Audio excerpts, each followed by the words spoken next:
ಎಲ್ಲರಿಗೂ ನಮಸ್ಕಾರ. ಈ ಒಂದು ವಿಡಿಯೋದಲ್ಲಿ ಈ ನಾಗೋಡ ಕ್ರಾಸ್ ಹತ್ತಿರ ಇರ್ತಕ್ಕಂಥ ಒಂದು ಹನಿ ಪಾರ್ಕನ್ನು ನೋಡೋಣ. ಇದು ಟೈಮಿಂಗ್ ನೋಡಿ, ಹನಿ ಪಾರ್ಕಿನೊಂದು ಟೈಮಿಂಗ್ ಎಷ್ಟಿದೆ ಅಂದರೆ ಬೆಳಿಗ್ಗೆ 9:30ಕ್ಕೆ ಇದು ಓಪನ್ ಆಗುತ್ತೆ, ಸಾಯಂಕಾಲ 5:30ವರೆಗೆ ಓಪನ್ ಇರುತ್ತೆ. ಹನಿ ಪಾರ್ಕ್ ಅಂತ ಇದು ನಮ್ಮ ಉತ್ತರ ಕನ್ನಡ ಜಿಲ್ಲೆಯ ಜೊಯ್ಡಾ ತಾಲೂಕಿನಲ್ಲಿ ಈ ನಾಗೋಡ ಕ್ರಾಸ್ ಇದೆ. ಅಂದರೆ ಜಸ್ಟ್ ಇಲ್ಲಿಂದ ಜೊಯ್ಡಾ ಒಂದು 2-3 ಕಿಲೋಮೀಟರ್ ದೂರದಲ್ಲಿ ಜೊಯ್ಡಾ ಇದೆ. ಇಲ್ಲಿ ನಾಗೋಡ ಕ್ರಾಸ್ ಅಂತ ಬರುತ್ತೆ. ನಾಗೋಡ ಕ್ರಾಸ್ ಸಮೀಪದಲ್ಲಿ ಈ ಒಂದು ಹನಿ ಪಾರ್ಕ್ ಇರೋದು. ಬನ್ನಿ ಈ ವಿಡಿಯೋದಲ್ಲಿ ನೋಡ್ಕೊಂಡು ಬರೋಣ ಹನಿ ಪಾರ್ಕ್ ಹೇಗಿದೆ ಅಂತ. ಇದು ನಾಗೋಡ ಕ್ರಾಸು. ರಾಮನಗರ ದಾಂಡೇಲಿ ಕಡೆಯಿಂದ ನೇರವಾಗಿ ಹೋದರೆ ಜೊಯ್ಡಾ, ಇಲ್ಲಿಂದ 2-3 ಕಿಲೋಮೀಟರ್ ದೂರದಲ್ಲಿ ಜೊಯ್ಡಾ ಇದೆ. ಏನು ಕಚ್ಚಾ ರೋಡ್ ನೋಡ್ತಾ ಇದೆಯಲ್ಲ ಅದು ಹನಿ ಪಾರ್ಕಿಗೆ ಹೋಗುವ ಒಂದು ಮಾರ್ಗ. ಈಗ ನಾವು ಈ ಒಂದು ವಿಡಿಯೋದಲ್ಲಿ ಈ ಹನಿ ಪಾರ್ಕನ್ನು ನೋಡ್ಕೊಂಡು ಬರೋಣ. ಇದು ಎಂಟ್ರೆನ್ಸು. ಇಲ್ಲಿ ದೊಡ್ಡವರಿಗೆ 50 ರೂಪಾಯಿ ಫೀಸ್ ಮಾಡ್ತಾರೆ. ಮಕ್ಕಳಿದ್ರೆ 25 ರೂಪೀಸು ಫೀಸ್ ಮಾಡ್ತಾರೆ ಅವರು. ಮತ್ತು ಒಂದಿಷ್ಟು ಮಾಹಿತಿಯನ್ನು ಕೂಡ ಅವರು ಕೊಡ್ತಾರೆ. ಅವರಿಂದಲೇ ಇಲ್ಲಿ ಹೆಚ್ಚಿನ ಮಾಹಿತಿಯನ್ನು ಕೂಡ ಕೇಳೋಣ. ಜೇನ್ ಬಗ್ಗೆ ಇರ್ತಕ್ಕಂಥ ಒಂದು ಇನ್ಫಾರ್ಮೇಷನ್ ಅವರು ಕೊಡ್ತಾರೆ. ಒಬ್ಬರಿಗೆ 50 ರೂಪಾಯಿ ಟಿಕೆಟ್ ಮಾಡ್ತಾರೆ, ಮಕ್ಕಳಿದ್ದರೆ 25 ರೂಪೀಸನ್ನು ಟಿಕೆಟ್ ಮಾಡ್ತಾರೆ ಅವರು. ಇದೇನು ವೀಕ್ಷಣೆ ಮಾಡ್ತಿದ್ದಲ್ಲ ಹನಿ ಪಾರ್ಕ್ ಇರ್ತಕ್ಕಂಥದ್ದು ಇದು ನೋಡಿ. ಈ ರೀತಿಯಾಗಿ ಅಲ್ಲಿ ಜೇನು ಕೂಡ ಇರುತ್ತೆ. ಜೇನನ್ನು ಕೂಡ ಖರೀದಿ ಮಾಡ್ಬೋದು. ಇದು ಹನಿ ಪಾರ್ಕು. ಅವರಿಂದನೇ ನಾವು ಇನ್ಫಾರ್ಮೇಷನ್ ಕೂಡ ತಗೊಳ್ಳೋಣ.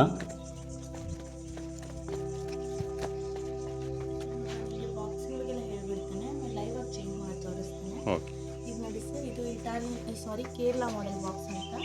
ಇದು ನಾರ್ಮಲ್ ಬಾಕ್ಸ್ ಮತ್ತೆ ಇದು ಐಎಸ್ಎಸ್ ಸ್ಟ್ಯಾಂಡರ್ಡ್ ಬಾಕ್ಸ್. ಸರ್ ಇದರಲ್ಲಿ ಒಂದೆರಡು ಪಾರ್ಟ್ ಇರುತ್ತೆ. ಒಂದು ಸೂಪರು,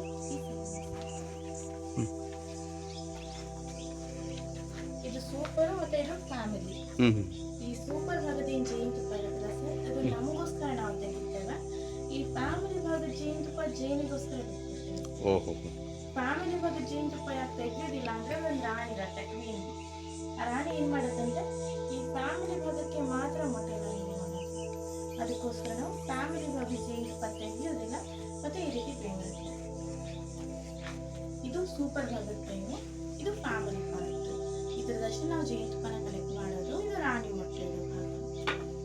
ಹಾಗೆ ಈ ಒಂದು ಬಾಕ್ಸ್ ಅಲ್ಲಿ ಸುಮಾರು 15,000ದಿಂದ 20,000 ಜೇನುಗಳಿವೆ. ಅದನ್ನ ಬರೀ ಒಂದು ರಾಣಿ ಮೇಂಟೈನ್ ಮಾಡುತ್ತೆ ಸರ್.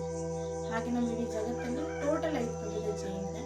ಅದರಲ್ಲಿ 4 ಎಷ್ಟು ಪ್ರಕಾರ ಜೇನಿದೆ? 5 ಸರ್. ಓಹೋ, ಟೋಟಲ್ ಜಗತ್ತಲ್ಲಿ 5 ಪ್ರಕಾರ. ಅದರಲ್ಲಿ 4 ಪ್ರಭೇದ ಜೇನು ನಮ್ಮ ಭಾರತ ದೇಶದಲ್ಲಿದೆ. ಒಂದು ಹೆಜ್ಜೇನು, ಕೋಲ್ ಜೇನು, ತುಡುವೆ ಜೇನು ಮತ್ತೆ ಮಿಶ್ರಿ ಜೇನು. ಈ ಹೆಜ್ಜೇನು ಇರತ್ತಲ್ಲ ಸರ್, ಅದು ನೀವು ನೋಡಿರ್ಬೋದು ಬಿಲ್ಡಿಂಗ್ ಮೇಲೆ ಯು ಶೇಪಲ್ಲಿ ಗೂಡನ ಕಟ್ಟುತ್ತೆ. ಅದು ಹೆಜ್ಜೇನು. ಕೋಲ್ ಜೇನು ಬರೀ ಕೋಲಲ್ಲಿ ಮಾತ್ರ ಗೂಡನ ಕಟ್ಟುತ್ತೆ. ಈ 2 ಜಾತಿ ಸಾಕಾಣಿಕೆ ಮಾಡ್ಲಿಕ್ಕೆ ಆಗೋದಿಲ್ಲ, ಹೆಜ್ಜೇನು ಮತ್ತೆ ಕೋಲ್ ಜೇನು. ಯಾಕಂದ್ರೆ ಇದಕ್ಕೆ ಓಪನ್ ಏರಿಯಾ ಬೇಕಾಗತ್ತೆ, ಬೆಳಗ್ಬೇಕು. ಅದಕ್ಕೋಸ್ಕರ 2 ಜಾತಿ ಸಾಕಾಣಿಕೆ ಮಾಡ್ಲಿಕ್ಕೆ ಆಗೋದಿಲ್ಲ. ನಮ್ಮ ಹತ್ರ ಇರೋದು ತುಡುವೆ ಜಾತಿ. ಇದನ್ನ ನಾವು ಸಾಕಾಣಿಕೆ ಮಾಡ್ಬೋದು. ಇದು ಬರೀ ಕತ್ಲಲ್ಲಷ್ಟೇ ಗೂಡನ ಕಟ್ಕೊಳುತ್ತೆ. ಇನ್ನೊಂದು ಇಡೀ ಜಗತ್ತಲ್ಲಿ ಸ್ಟಿಂಗ್ಲೆಸ್ ಅಂತ ಒಂದು ಜೇನು ಇದೆ, ಮಿಶ್ರಿ ಜೇನು. ಅದನ್ನು ಕೂಡ ಸಾಕಾಣಿಕೆ ಮಾಡ್ಬೋದು. ಅದ್ರ ಗೂಡು ತುಂಬಾ ಚಿಕ್ಕದಾಗಿರುತ್ತೆ. ಅದು ಇಡೀ ಒಂದು ವರ್ಷಕ್ಕೆ 90 ಗ್ರಾಮ್ಗಿಂತ ಕಡಿಮೆ ಜೇನುತುಪ್ಪ ಮಾಡುತ್ತೆ. ಅದರಲ್ಲಿ ನಿಮಗೆ 99% ಔಷಧದ ಗುಣ ಇರುತ್ತೆ. ಅದು ನಿಮಗೆ ಸಣ್ಣ ಮಕ್ಕಳಿಗೆ ಕೋಲ್ಡ್, ಕಫ, ಅಸ್ತಮ ಎಲ್ಲ ಆದಾಗ ಸರ್ ತುಂಬಾ ಯೂಸ್ ಆಗುತ್ತೆ. ಅದು ನಿಮಗೆ 1 kgಗೆ 700 ರೂಪಾಯಿ. ಆದರೆ ಅದು kg ಅಲ್ಲಿ ಸಿಗೋದಿಲ್ಲ, ಗ್ರಾಮಲ್ಲಿ ಸಿಗುತ್ತೆ. ಮತ್ತೊಂದು ಇಟಾಲಿಯನ್ ಬಿ ಅಂತ. ಇಟಾಲಿಯನ್ ಅಲ್ಲಿ ಒಂದು ಜಾತಿ ಇದೆ. 100 ಗ್ರಾಮ್ ಎಲ್ಲ ಕೊಡ್ತೀರಲ್ಲ, 750 ರೂಪಾಯಿ, 700 ರೂಪೀಸ್. ಮತ್ತೊಂದು ಇಟಾಲಿಯನ್ ಬಿ ಅಂತ. ಇಟಾಲಿಯನ್ ಒಂದು ಜಾತಿ ಇದೆ. ಅದನ್ನ ಸ್ಮೆಲ್ಲಿಫೆರಾ ಅಂತಾನು ಕರೀತಾರೆ, ಯುರೋಪಿಯನ್ ಬಿ ಅಂತಾನು ಕರೀತಾರೆ. ಅದನ್ನು ಕೂಡ ಸಾಕಾಣಿಕೆ ಮಾಡ್ಬೋದು. ಲಕ್ಕೀಲಿ ನಮ್ಮ ದೇಶದಲ್ಲಿ 4 ಜಾತಿ ಜೇನು ಇರೋದ್ರಿಂದ ಬೇರೆ ದೇಶದ ಜನ ನಮ್ಮ ದೇಶನ ಭಾರತ ಜೇನು ಹುಳಗಳ ತವರು ಅಂತ ಕರೀತಾರೆ. ಇವಾಗ 75% ಜೇನು ನಾಶ ಆಗಿದೆ. ಮಿಕ್ಕಿದೇನಾದ್ರೂ ನಾಶ ಆದ್ರೆ ನಾವು ಯಾರು ಬದುಕೋದಕ್ಕೆ ಸಾಧ್ಯನೇ ಇಲ್ಲ. ಯಾಕಂದ್ರೆ 80% ಪಾಲಿನೇಷನ್ ಅಂತೀವಲ್ಲ, ಪರಾಗಸ್ಪರ್ಶ, ಅದು ಜೇನುಗಳ. ಮಿಕ್ಕಿದು ಬೇರೆ ಕೀಟಾಣು ಮಾಡುತ್ತೆ. ಅದು ಹಕ್ಕಿ, ಚಿಟ್ಟೆ ಅಥವಾ ಗಾಳಿಯಿಂದನೂ ಆಗುತ್ತೆ. ಇವಾಗ 75% ಜೇನು ನಾಶ ಆಗಿದೆ. ಅದಕ್ಕೆಲ್ಲ ಕಾರಣ ನಾವೆಲ್ಲ ಸೇರಿ. ಯಾಕಂದ್ರೆ ನಾವು ಬಳಸುತ್ತಿರೋದು heavy network tower, 3G, 4G, 5G. ಈ ನೆಟ್ವರ್ಕ್ ಇಂದನೂ ಕೂಡ ಜೇನುಗಳ ನಾಶ ಆಗುತ್ತೆ. ಮತ್ತೆ ನಾವು ಹೊಲದಲ್ಲಿ ಬೆಳೆನ ಬೆಳೆಸ್ತೇವೆ, ಅದ್ರ ಮೇಲೆ ಕೆಮಿಕಲ್ ಸ್ಪ್ರೇಯನ್ನು ಮಾಡ್ತೀವಿ. ಅದರಿಂದನೂ ಕೂಡ ಜೇನುಹುಳ ನಾಶ ಆಗ್ತದೆ. ಹೀಗೆ ಮುಂದುವರಿತಾ ಇದ್ರೆ ಆವಾಗಲೇ ವಿಜ್ಞಾನಿ ಆಲ್ಬರ್ಟ್ ಐನ್ಸ್ಟೈನ್ ಅವರು ಒಂದು ಮಾತನ್ನ ಹೇಳ್ತಾರೆ, ಯಾವಾಗ ಈ ಜೇನುಹುಳ ನಾಶ ಆಗುತ್ತೆ 3-4 ವರ್ಷದ ನಂತರ ಈ ಮನುಷ್ಯ ಕುಲನೂ ನಾಶ ಆಗುತ್ತೆ ಅಂತ. ಅದಕ್ಕೆ ನಾವು ಸ್ಲೋಗನ್ ಬಂದು ನೋವಿ ಜೇನುಹುಳ ಇಲ್ಲ ಅಂದ್ರೆ ನಾವಿಲ್ಲ ಅಂತ ಅರ್ಥ. ಇವಾಗ ಸರ್ ನಾನು ಬಾಕ್ಸ್ ಅನ್ನ ಓಪನ್ ಮಾಡ್ತೇನೆ. ನಿಮ್ಮ ಹತ್ರ ಜೇನುಹುಳ ಬಂದ್ರೆ ನೀವು ಮೂವ್ಮೆಂಟ್ ಅನ್ನ ಮಾಡಬೇಕು.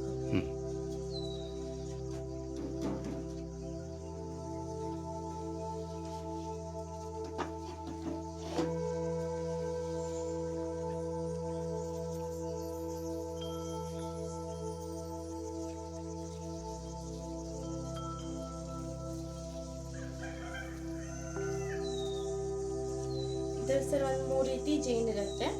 ವರ್ಕರ್ಸ್ ಬಿ, ಮೇಲ್ ಬಿ, ಕ್ವೀನ್ ಬಿ ಅಂತ. ವರ್ಕರ್ಸ್ ಬಿ ಮತ್ತೆ ಮೇಲಿಗೆ ಏಜ್ ಇರುತ್ತೆ 4 ತಿಂಗಳ, ರಾಣಿಗೆ ಏಜ್ ಇರುತ್ತೆ 4 ವರ್ಷ. ಮತ್ತೆ ಅವರಿಗೆ ಒಂದು ಹನಿ ಜೇನುತುಪ್ಪ ಮಾಡ್ಬೇಕಂದ್ರೆ 500 ಸತಿ ಹೊರಗೆ ಹೋಗಿ ಒಂದು ಮಾಡ್ಬೇಕಾಗುತ್ತೆ. ಅದು 2 ಕಿಲೋಮೀಟರ್ ದೂರ.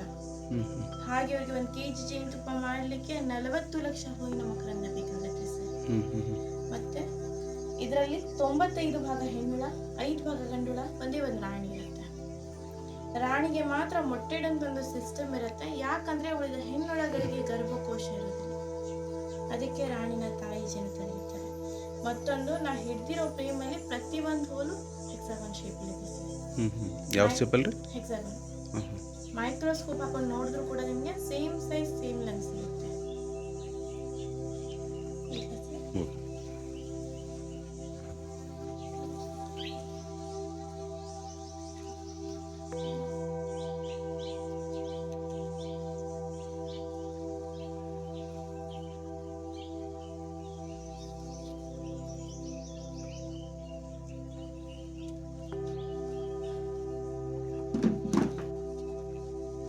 ಇದ್ರೊಳಗೆ ಜೇನುತುಪ್ಪ ಸ್ಟೋರ್ ಆದಾಗ ಜೇನುತುಪ್ಪ ಕೆಳಗೆ ಬೀಳಬಾರ್ದು ಅಂತ ಲೇರ್ ಕಟ್ತಾರೆ ಸರ್ 2 ಸೈಡಿಂದ.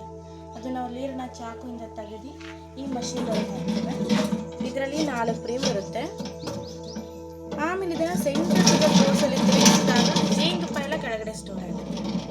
ಆದರೆ ಇದರಲ್ಲಿರೋ ವ್ಯಾಕ್ಸ್ ಏನೂ ಹಾಳಾಗೋದಿಲ್ಲ. ಬಾಕ್ಸಿಗೆ ಕೊಟ್ಟಾಗ ರಿಯೂಸ್ ಮಾಡ್ಕೊಳ್ತಾರೆ.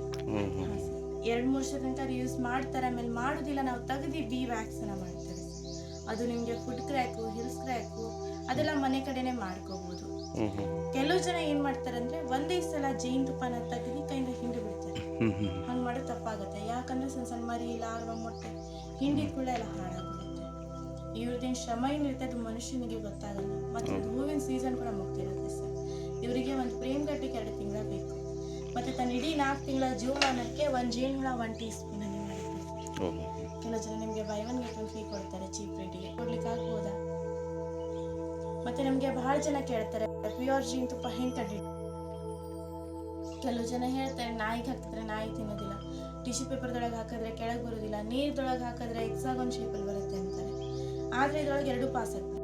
ಈ ಬ್ಯಾಂಕ್ ಅಂತ ಇದೆ. ಇಡೀ ಜಗತ್ತಿನ ಬ್ಯಾಂಕ್ಸ್ ಒಂದೇ ಜಾಗದಲ್ಲಿ ನೋಡ್ಲಿಕ್ಕೆ ಸಿಗಬೇಕಾಗುತ್ತೆ. ನೀವು ಕಂಪೇರ್ ಮಾಡಿದ್ರೆ ನೋಡ್ಕೊಂಡು